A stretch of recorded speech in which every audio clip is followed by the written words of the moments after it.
Hello, welcome to a great day with Hunter Mizar. I'm filming here at the Weiser Community Church with my good friend Kip Hicks, who is a father, he's a husband, and a banjo playing extraordinaire. And it's just such an interesting way that you have changed careers, Kip. When I first met you several years ago, you were brought on as the associate pastor at the Weiser Community Church. You were doing that full time.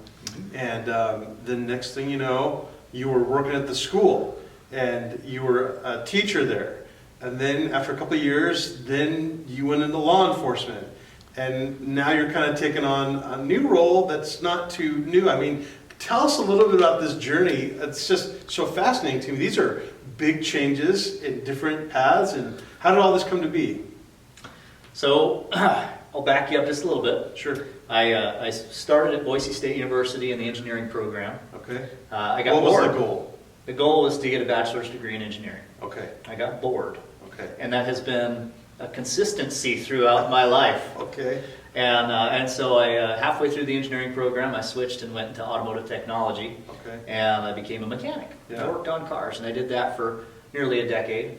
Okay. And you were enjoying it, right? I was enjoying it, yeah. Yeah. The Lord definitely started working on my heart. I had a mentor at Bible Baptist in Payette, and he started mentoring me and conditioning me, and the Lord was pulling on my heart, and finally I was like, okay, I'm going to obey. And I went to seminary in Portland, and when I graduated from that, Steve Penner came and saw me and said, hey, we want you to come be a worship pastor here in Weiser. Okay.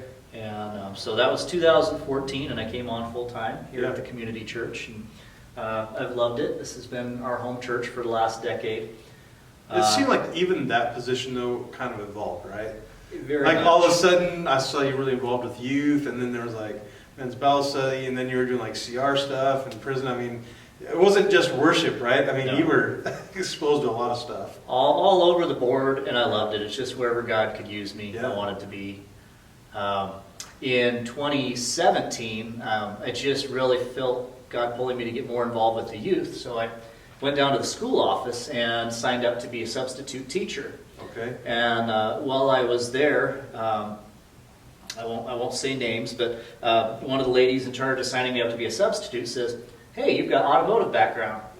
You need to teach. We've got an automotive position available. Okay. And that wasn't even on your radar, right? Not even on my radar. No, I'm a pastor. I'm not changing careers again. I've already done this once. Okay. And so I prayed about it, and I mean, every door opened up. I mean, it was just wide open. Kip, you need to be here. Wow. So I talked to the church, and the church was okay with me going part-time. And I went to work for the school, and I actually went through an occupational specialist program to help me get my teaching certificate, and I did that for a number of years. And then in 2019, I got on with the Washington County Sheriff's Office Posse.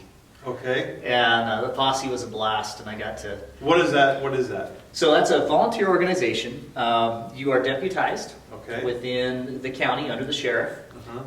You have arrest powers. You're able to ride around with the other deputies, but you're under the authority of the other deputies. Okay. And it's all volunteer, et cetera, et cetera. So I did that for a number of years, and I really enjoyed that.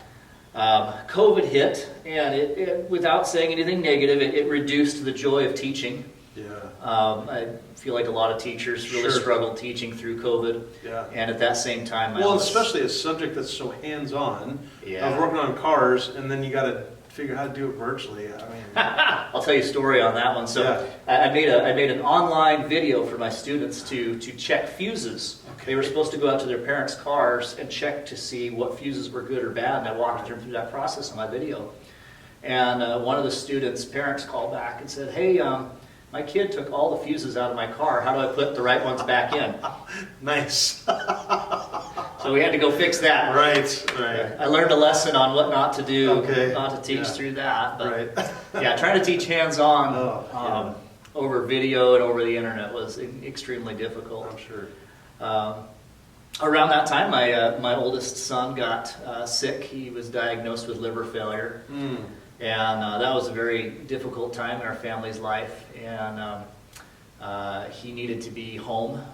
So the the sheriff's office offered me a position in the jail for a little while that allowed me to be home with my son and really good insurance. And so I made the switch. I made the switch from teaching to the sheriff's office, and I could be home with my son. But you're still part-time at the church? Or no? All the time. Yeah, okay. but the whole time you were still... Since 2014, I was full-time until 2017, then part-time from 2017 until about 2 weeks ago. Okay, yeah. And then, last spring, Steve Penner, the pastor of the community church since the early 90s, let me know, hey, I'm going to retire. Yeah. And that was kind of a big shock to a lot of people. Yeah. Because Steve has been a mainstay for the community. How long did you know before he announced it? Probably 3 months, okay. I think, before he announced officially. That might be off a little bit, but okay. I think it was January is when he first let me know. Yeah. And initially, I wanted to stay where I was at. I wanted to stay part-time, do what I did, support somebody. I liked being the support staff. Okay. Continue to work full-time in the sheriff's office. Yeah.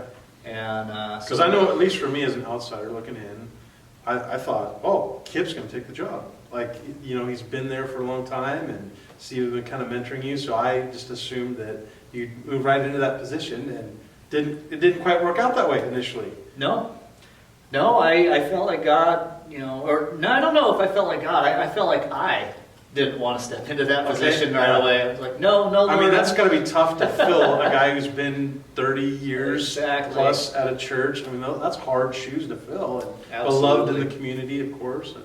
Absolutely.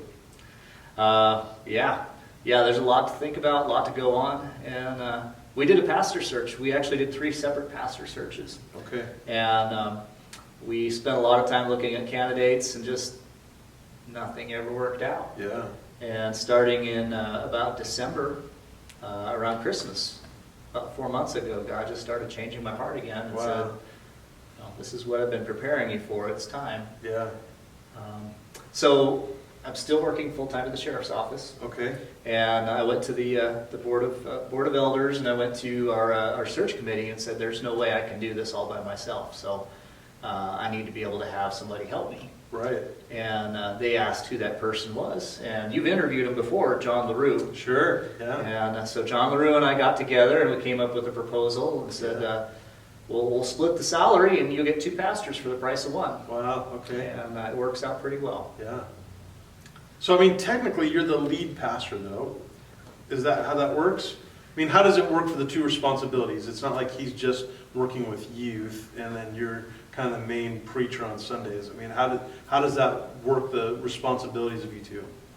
So we actually split preaching 50-50. Okay. I preach 4 weeks, then he preaches 4 weeks. Yeah.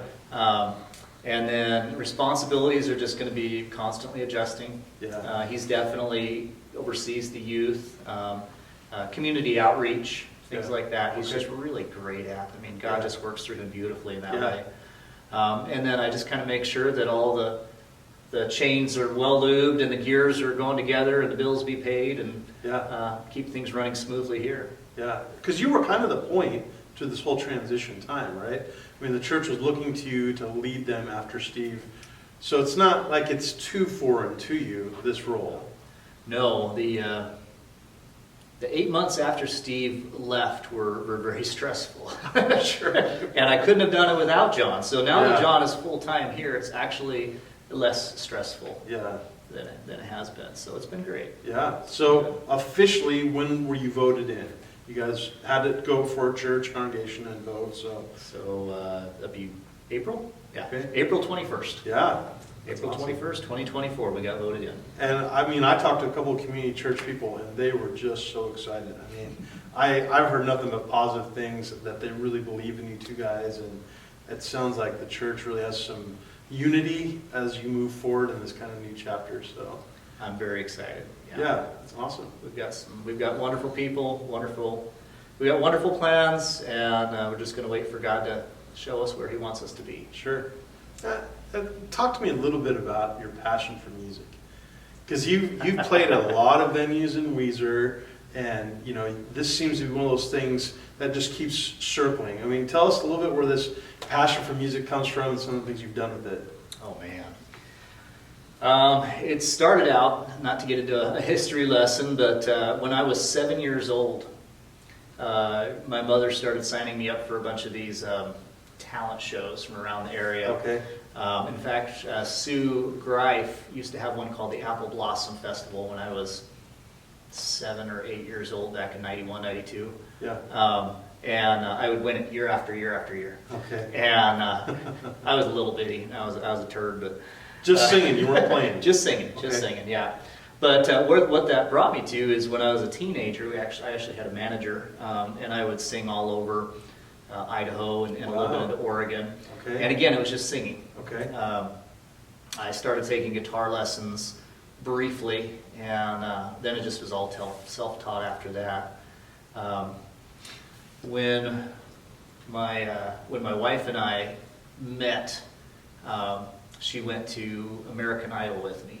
Okay. And we went down to Denver and decided that you know what, maybe trying for fame and fortune wasn't the way it was supposed to be. Okay. And But you got pretty far into it, didn't you? I got past three stages, 3 steps. I got to see 3 different producers. Okay. And but no, I never got to see Simon Cowell Okay. or any of those guys. Which is probably a blessing, actually. Kind of, yeah. It was interesting. I'm sure there's tons of things I could say about that. Yeah. It was fun. Yeah. It was fun. Music has always been a passion. Yeah. I mean, for anybody that plays music, you yourself as well, you've always got your influences. Music can carry you through the deepest, darkest times, and when you're making music in worship of Jesus Christ, I mean, it just takes those 2 passions and blends them beautifully. And so can they listen to this? I mean, have you put anything out there on the internet for people to listen to your music? So I have a Spotify account. I've only got 2 songs, 2 of my originals uploaded. And what would they look up to listen to it? Just Kip Hicks. Kip Hicks, okay. Yeah. It's available on Apple Tunes or iTunes, a couple other things. Yeah, okay. Dennis Cooper and I have gotten together and made quite a bit of music Sure. together, and they've all been covers and just fun things like that. Yeah. And then our church band here is Latreia, which is Hebrew for worship. And Latreia, we'll post some stuff on the internet you can listen to. Just search Kip Hicks on YouTube. Okay. But gosh, music. What's the old quote? Without music, life would be a mistake. Yeah, I love it. So, Yeah. Well, you are a man of many, many talents, and I'm just amazed at all the stuff that you've done, and you've been a great benefit to the community. And I'm excited to watch how things happen at the community church. I mean, I think this is a great church that has had a great impact on our community, and I think you're the right guy to lead it with Jon in this season. And so, a lot of people are excited for the future. Thank you for watching A Great Day with Hunter Mizar. Hey, we'll see you real soon. thank you.